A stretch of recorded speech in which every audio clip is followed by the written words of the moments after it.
Good morning, everybody. I'm Zach Blanchard, and this is Political Brew. Joining me this morning are analysts Phil Harriman and Ken Altshuler. Good morning to you both. Good morning, gentlemen. Hi, Ken. How are you? I'm fair to partly sunny. That's what we strive for. It has been a busy week, including, of course, the New Hampshire primary, and we'll get to that in the next hour. But first, here in Maine, the first significant meeting of the commission investigating the deadly Lewiston shootings. 5 members of the Saginaw County Sheriff's Office testified in a hearing Thursday, detailing how they responded to repeated concerns about the gunman in the months before the tragedy.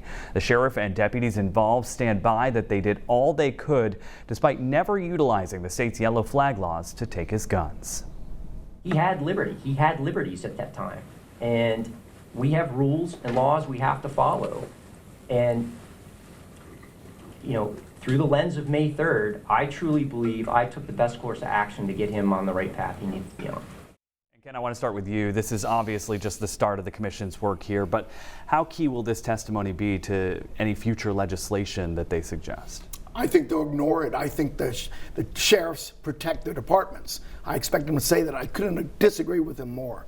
The yellow flag law, which is not as good in my opinion as the red flag law, was in place and could have been utilized. The only real difference is the family cannot instigate an investigation like you can in the yellow flag law. They had all the signs there. You don't go to a house and not have the person show you his face. You don't rely on the family to take care of it.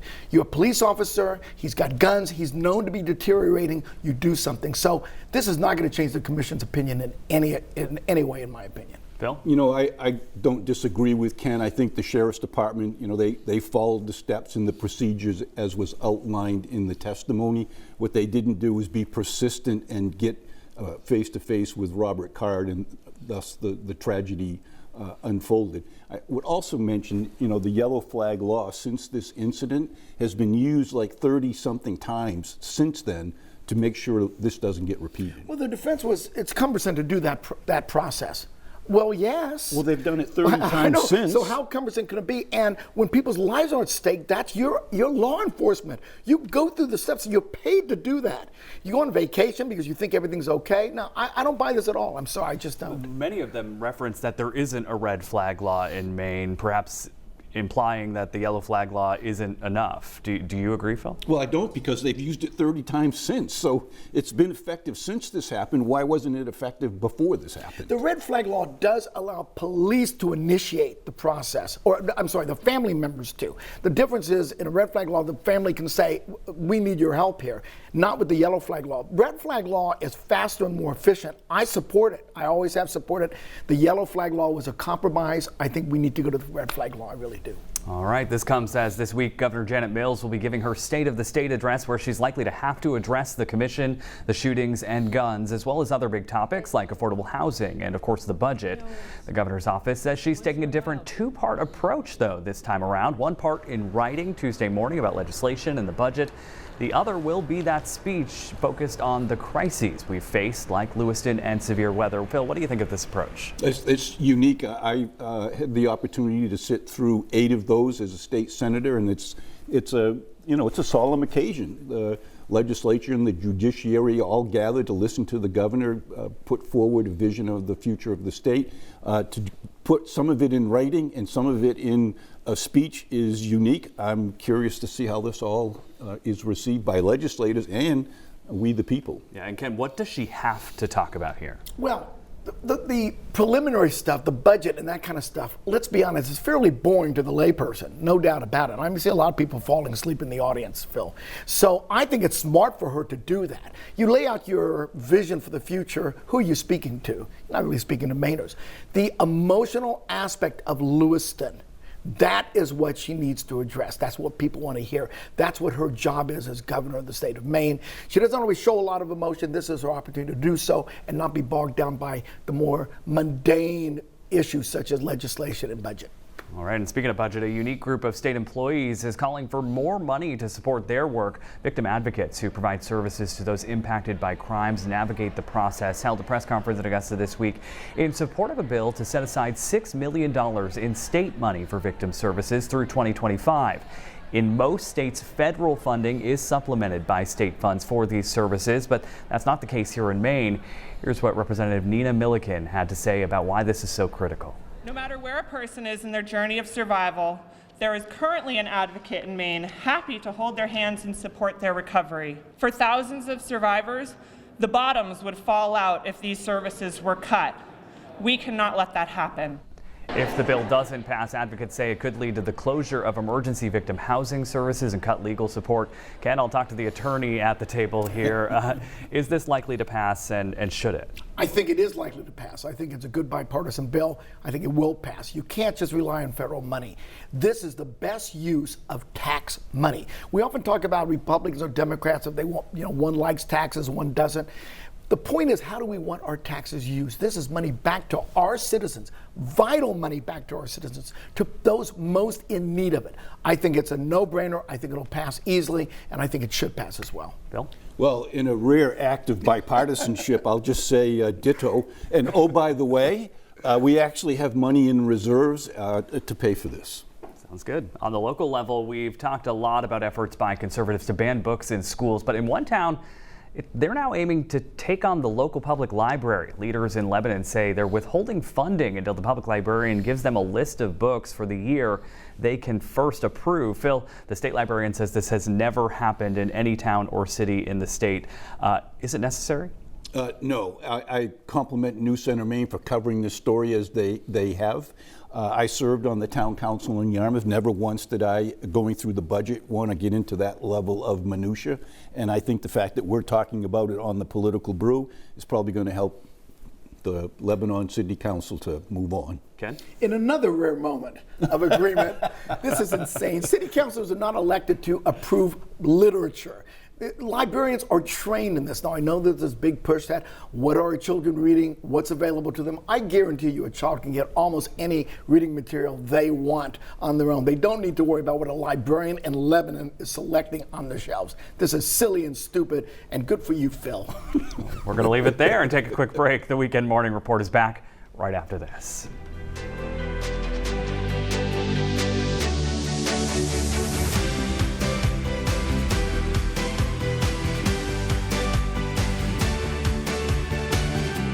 Won New Hampshire 3 times now, 3. This race is far from over. On this week's Political Brew, we'll look back at Donald Trump's victory in the New Hampshire primary and all the latest on the presidential race. Good morning, everybody. I'm Zach Blanchard. Joining me once again, our analysts Phil Harriman and Ken Altshuler. Thanks for sticking with us. Thanks. Good morning, Zach. We have a lot to talk about on this topic, so let's dive in. I was on the campaign trail in the Granite State, where it was a year really like no other. President Joe Biden won on the Democratic side, despite the fact he wasn't even on the ballot. All through a write-in campaign, Republican Nikki Haley performed better than expected, but ultimately lost to Donald Trump. Here's what women had to say about the choice between the two Republican candidates. I think Nikki could do the job as well, but I definitely have seen what Trump has done, so that's kind of why I'm leaning that way. I want to see another Trump-Biden runoff next year. I think Nikki shows a nice, new, fresh approach to things, and I'm tired of the old stuff. And Phil, a lot of voters I spoke with seem to be really tired of the options in the situation. Nikki Haley obviously still pushing ahead to her home state in South Carolina, but the odds aren't looking good. Why not just call it quits? I think she needs to go to her home state, and if she has a chance of becoming the nominee, she needs to win in South Carolina. If she doesn't, I'm afraid her candidacy is over, and we're going to be back in the same place we were 4 years ago, choosing between two people who are, how shall I say, ready to go on to the back nine. All right, Ken. How about angry old white men? Does that fit the That description? would be another description.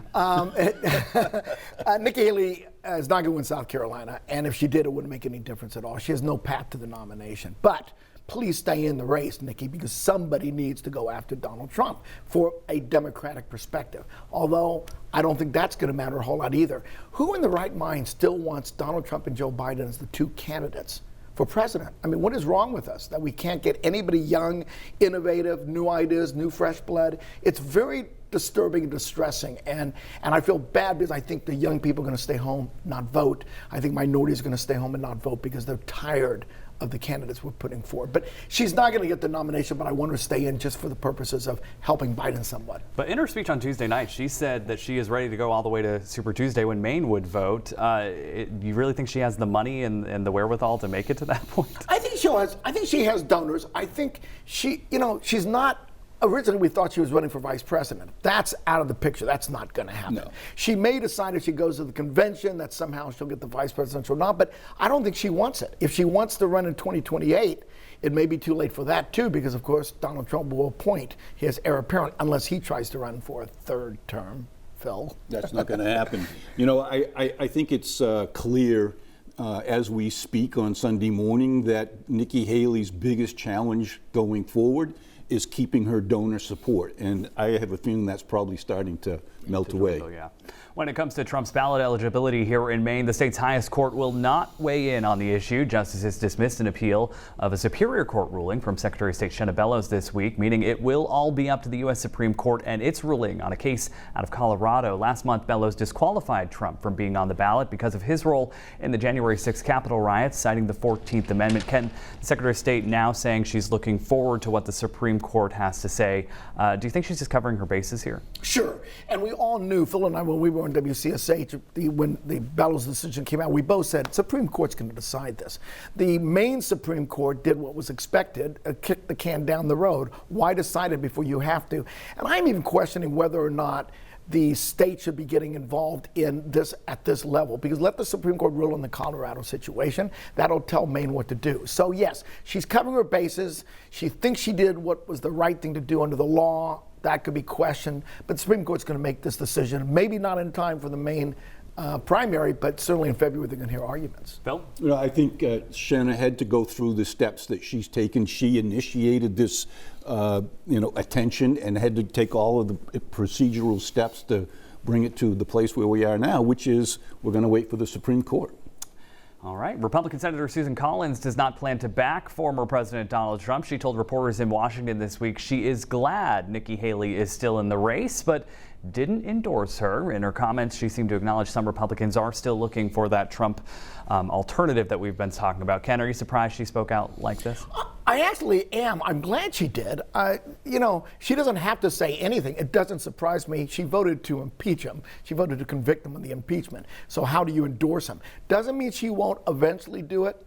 And for her to say she won't endorse the Republican candidate, she's not going to vote for Joe Biden. She's not going to come over and endorse him. But I think it's somewhat smart for her to say Nikki Haley's a good candidate. She wants her to stay in, make the debate viable. At the end of the day, she's a Republican. She's going to support the Republican nominee, but maybe not very outspokenly or forcefully.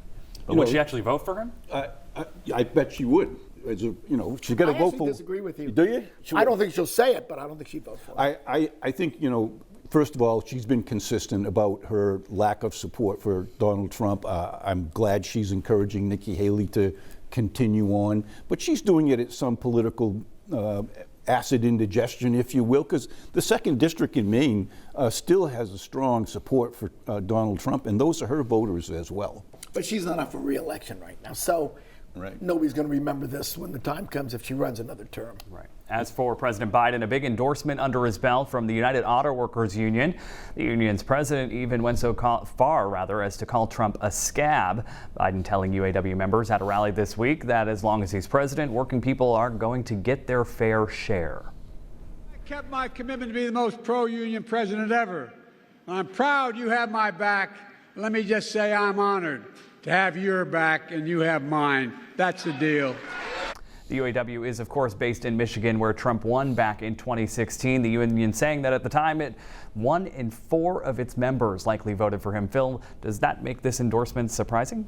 No, not at all. And it's one thing to get the support of the leadership of the Auto Workers Union. It's another to get the vote of the individual rank and file members. And I think that's where President Biden's got a lot of work to do, because he got maybe 53% of their votes last time around. He's going to need more than that this time around. Ken?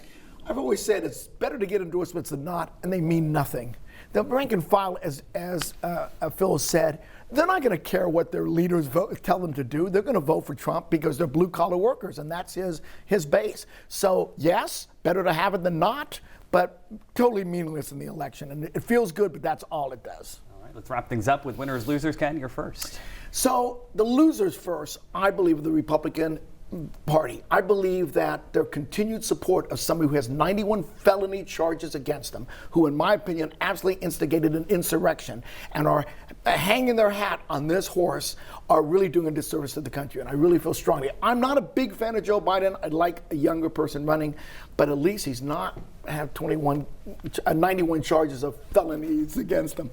The winners of the week are the Los Angeles Chargers, who have managed to steal my college, University of Michigan's coach, much to my chagrin.